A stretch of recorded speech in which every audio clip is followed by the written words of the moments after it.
Welcome to the Wealthy Speaker Podcast.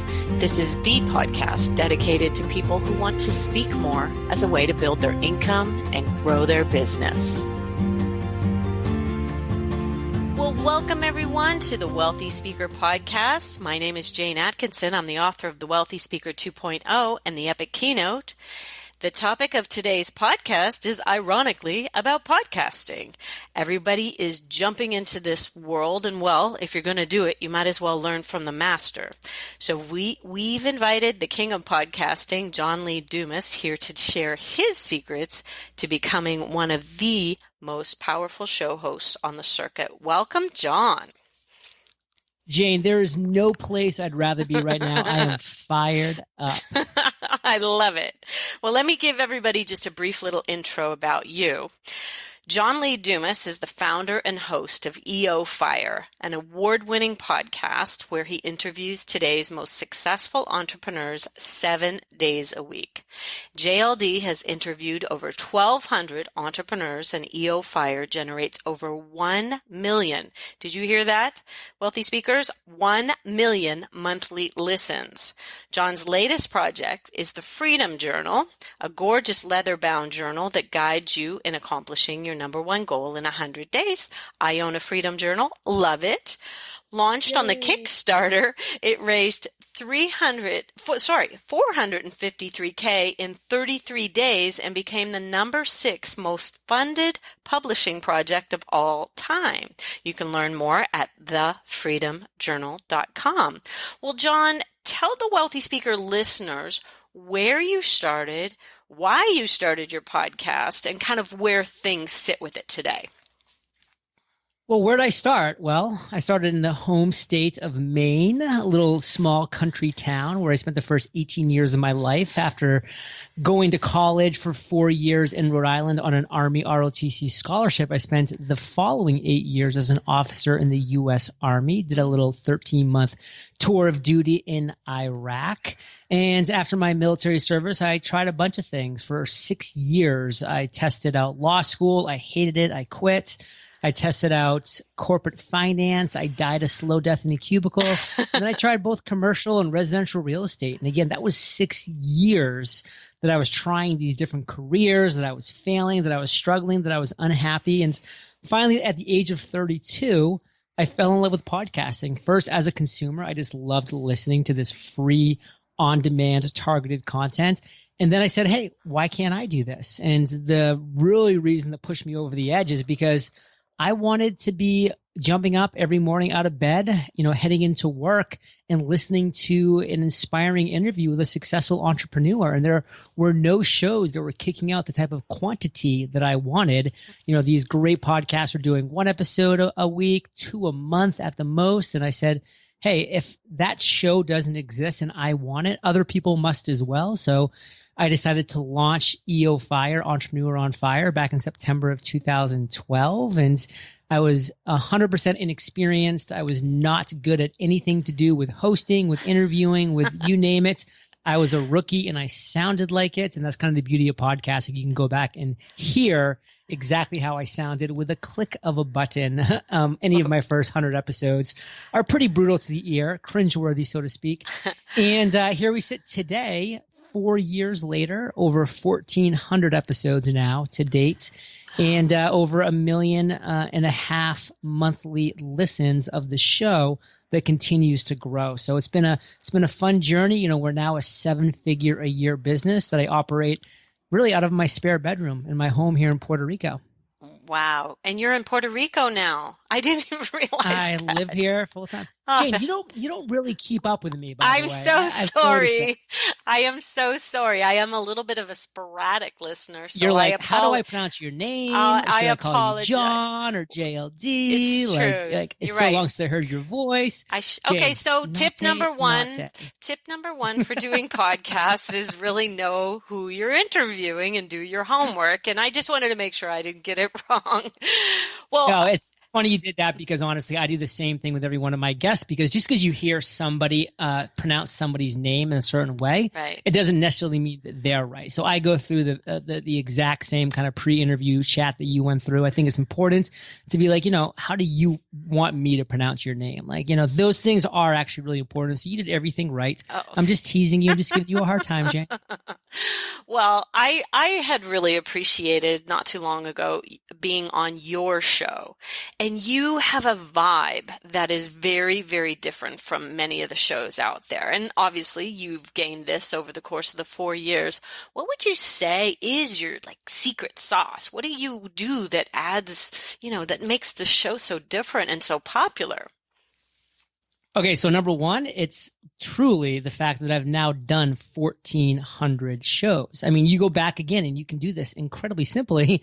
You can go back and listen to my first 100, 300, 500 shows, and you'll hear a different vibe. And one thing that's pretty cool is you will actually hear a vibe that is growing, that is maturing, that's kind of finding its voice, so to speak. So, episodes, and again, I'm approximating, but 0 to 100, I'm shaky, I'm nervous, I don't have any energy or really personality in my voice. But, episodes 2 to 400, I'm starting to kind of have JLD peak out a little bit. Then episodes 400 and beyond, I just start getting a little bit more comfortable and natural and authentic with every single episode. And, that was 1,000 episodes ago, now we're at episode 1,400.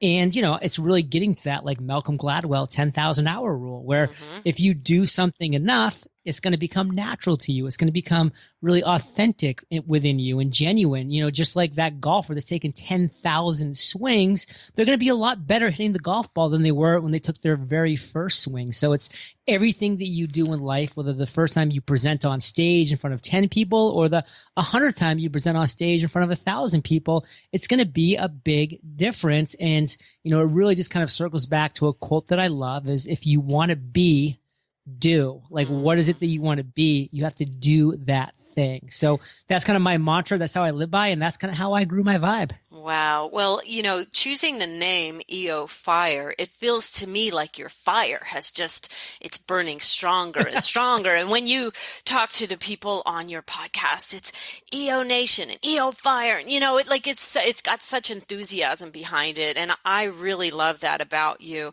And I think for our listeners, the walk away is, go and do it. If you want to do it, it's not going to be perfect right out of the chute. Learn from this and just go and do it. So I love that. Thank you so much.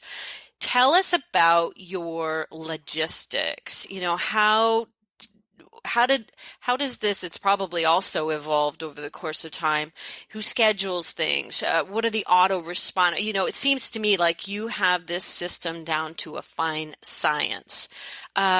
You're doing these interviews. How does it all work? My systems are so dialed in. It's almost scary dialed in, but you're talking to, again, John of 4 years later. Right. I mean, when I started, it was a mess. Yes. I was randomly scheduling interviews. I was all over the place. I was missing times. There was time zone problems. I mean, everything was going wrong with the show. But every single time you make a mistake, you just say, hey, what did I do wrong? Let me learn from that mistake. Let me adjust. Let me pivot. Let me maybe implement a system that's going to help me for the next time. And you just realize that's part of the growth process. I mean, fast forward again to today, 1,400 plus interviews later.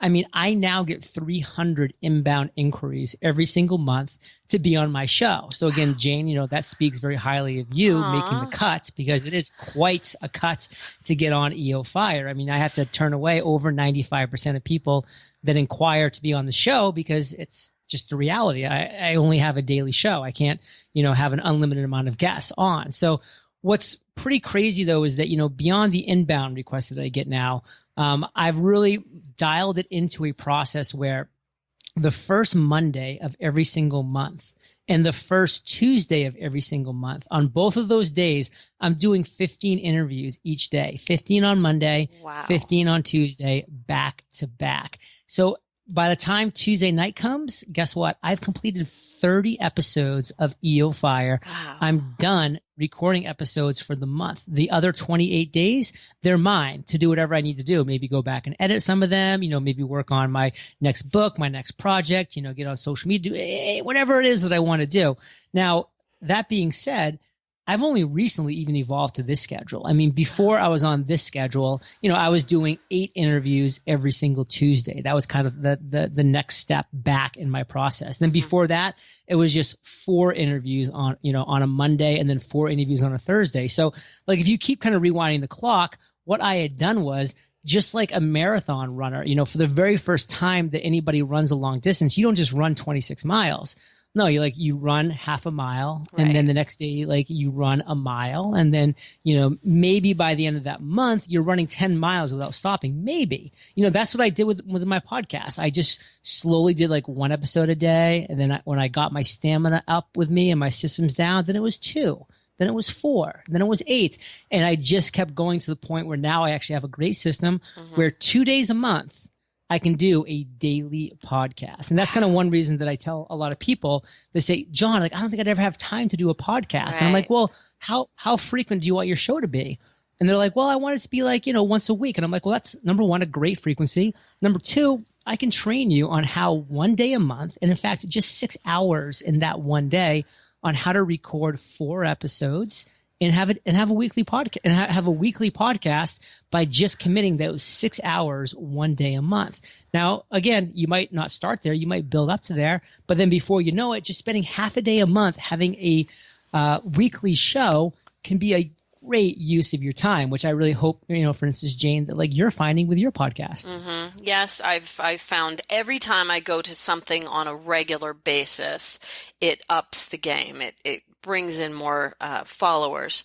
Now, some people might say, oh my goodness, 30 interviews in 2 days. But I'm thinking compared to some of your background in the military and what have you, this is still pretty much a good day. It's not, yes, it's mentally taxing, but compared to being in Iraq, I'm thinking this is still pretty much a cakewalk for you. Well, you're right on a lot of levels, but at the same time, I want to be very honest and transparent. I never could have started day 1 doing 15 interviews in a day. I couldn't even start day 1 doing 2 interviews in a day. Everything is about building up your processes, building up your stamina. Again, I'm 4 years in. Yeah. And I really do think, and this is the first time I've ever said this, but I really do think I have hit the spots. I'm never going to go for 30 interviews in a day. No. I mean, I know that, hey, I can do 15 back-to-back interviews, and that's a great spot, where I'm, putting in 9-10 hours, which to me is a very reasonable work day. I don't have any commuting time. So, I don't have an hour commute on the front and the back end. So, 9-10 hours, no big deal. That's 8 p.m. to 4 or 5 p.m. That's not that bad of a day for me. And what am I doing? I'm sitting in my office, or rather I'm standing because, I have a standing desk when I'm on interviews.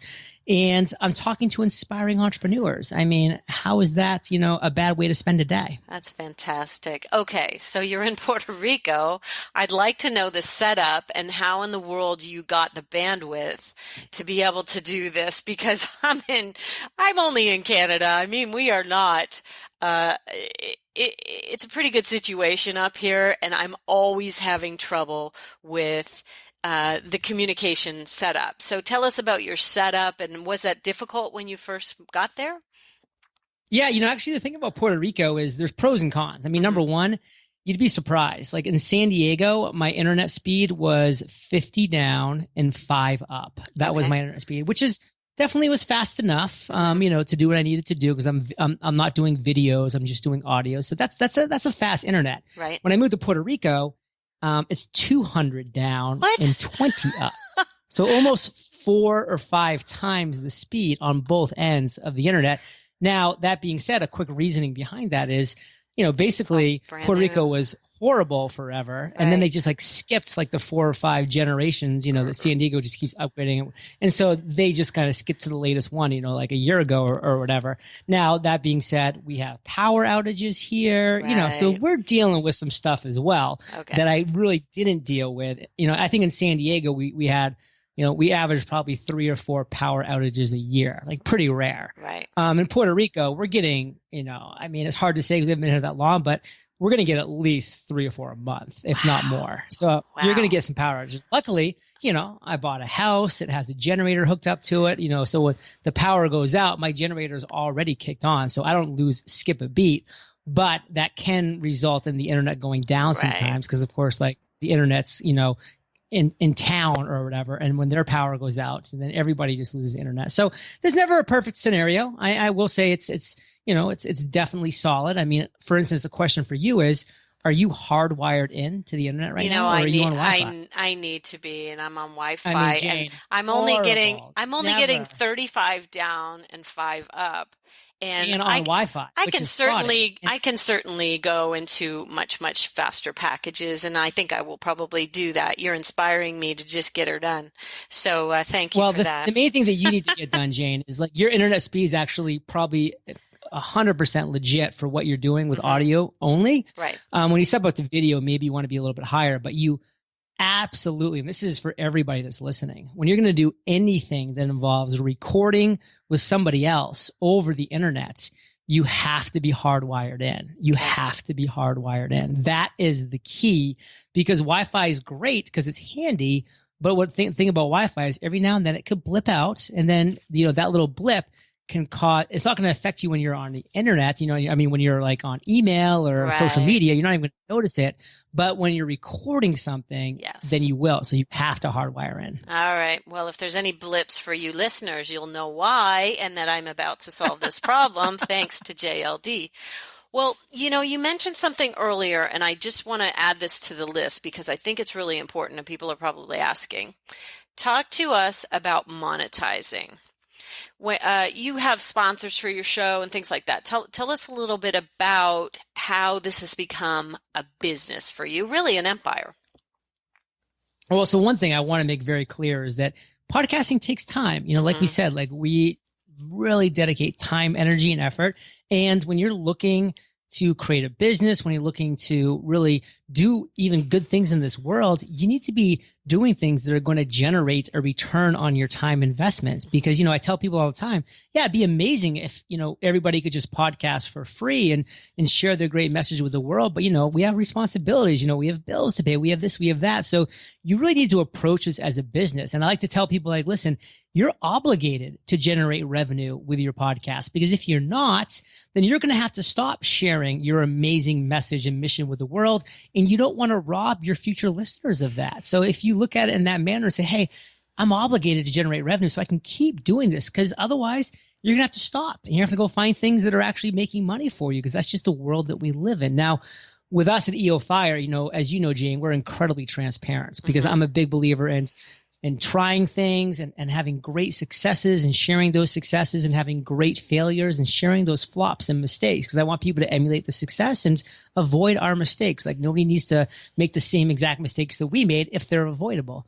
So every single month we publish an incredibly detailed income report at eofire.com/income. And the last 35 months, we have gone into depth about all the money that we've generated, how we've done that, all the money that we've lost during different failed attempts, the expenses that we incur. My CPA, which for you Canadians, my accountant, comes on and he talks, all about like the fact of, like different things that we're doing to making sure that, we're maximizing our revenue. And I even have my lawyer come on every other month and talk, about a good hint for entrepreneurs. Yeah, Jane, you got to start listening to EO Fire. I really do. What is wrong with me? I need to do it on a regular basis. That would be a whole nother episode, Jane. We can't even get into that. So, but when you're looking at monetizing, like, it's really important, number one, to say, listen, how am I going to start? Well, you're going to start by the fact that you're building an audience that knows, likes, and trusts you because they're listening to your podcast. And just realize that, and realize that people are going to come to you and say, wow, Jane, like, I feel like I know you. You've been delivering great value, great content for me, frankly, for free. Like, what if I want that next level content? And for me, that was transitioning into a mentor. So for 2 years, I mentored a lot of my listeners one-on-one, and that generated significant revenue. And then people were saying, well, John, I necessarily can't afford, your one-on-one rates, but what about groups? Like, do you do group coaching? Can you create like a membership site, that's like a mastermind? And so we created Fire Nation Elite, which for 2.5 years generated 5 figures a month of revenue because we had 100 people paying us $200 to $300 per month to be part of this community.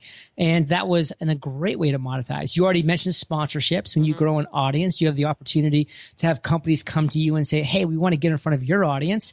And, this is what our products and services are. Would you promote them on your show? And if you do it in a meaningful and deliberate and value add way, it can be a win-win-win. A win for you because you're getting paid, a win for your sponsor because they're getting some great focus from your listeners and some great exposure. And then it can be a win for your actual listener because they might be hearing about a great company that has a product or service that could really help them. Like a lot of my listeners have gone through LegalZoom, to get law, to get some help with the LLCs. They've gone through Squarespace to get website help. They've gone through 99 Designs to get a logo done. So all of these things are some really great opportunities. And another great way to monetize your podcast is to do joint ventures. Like for instance, if Jane had this amazing product that just made so much sense for my listeners, like and say she sold it for $1,000 and it was a virtual product. So it wasn't like a physical product that she had to have this massive overhead on. She could come to me and say, hey, John, like every client, customer, person that you send my way that joins my course or joins my product or buys my whatever it might be, you'll get 25, 50% of that sale. How does that sound? And those joint ventures can be very helpful for all of those reasons. Very nice. Very nice. And of course, many of our listeners will be really trying to pull in their fans by, and then of course, maybe earning $3, $4, $10, $15, or $20,000 from a keynote afterwards. That's the goal for our world of keynote speakers and trainers, etc. Love it. Which, of course, probably is something that's become a part of your regular thing as well. What I really love about you, and I try to do this myself, but probably not to the same degree, is the transparency. That is, to me, the coolest. And you're such a great role model for people out there who listen to you on a regular basis. Okay, one final question. What is one thing that you wish you knew when you first started podcasting or wish you learned earlier? It's kind of funny. I mean, you kind of just brought it up. I mean, I really wish that I knew just how much my audience was going to love going on the journey with me. Like, I just tried to be perfect. I tried to be as good of a podcast host as possible and make no mistakes. And of course, like I wasn't a great podcast host and I made a lot of mistakes. I didn't know what I was doing. But instead of like just being honest, open, and transparent about it, like I kind of tried to hide it and tried to like put up this facade. But the reality was my audience wanted to see my flaws. They wanted to see the human side of me. They wanted to see my journey. And when I finally realized that, I kind of opened the kimono, so to speak. Like it really, really helped my intimate, like me forming the intimate bonds with my audience, Fire Nation, that I now have, because they feel like they know me. And they really know, like, and trust that. Wow. Okay. I love it. I love it. I'm glad that you circled back to that. Okay. So if people want to know more about you, listen to your podcast, which is something I'm going to be putting on my to-do list on a regular basis. Part of my morning routine is listening to something, writing in my Freedom Journal, and listening to various things. So what should people do if they want to get in touch with you? Well, all the magic for us, Jane, happens at eofire.com. That's where we have free courses for podcasting, free courses on how to do webinars. And you mentioned the Freedom Journal, which, I'm really thankful that you're a supporter of. And, that's for anybody that wants to accomplish their number one goal in 100 days. This is your guide that will get you there. It's a beautiful, stunning, hardcover journal, gold embossed, that is just going to be your accountability hand-holding partner to help you accomplish your number one goal in those 100 days. And that's at thefreedomjournal.com. Well, John Lee Dumas, you have given us so much to think about in regards to podcasts, so many things that we can do to improve what it is that we're doing, or maybe even for some of our listeners, help them get off the mark. Thank you so much for your time, and we'll see you soon, Wealthy Speakers. Bye for now, everybody. Thanks for listening to the Wealthy Speakers Show. Please visit speakerlauncher.com for your free Wealthy Speaker audit, and visit speakerlauncher.com/podcast for show notes and many more resources to help you catapult your speaking business. See you soon, wealthy speakers.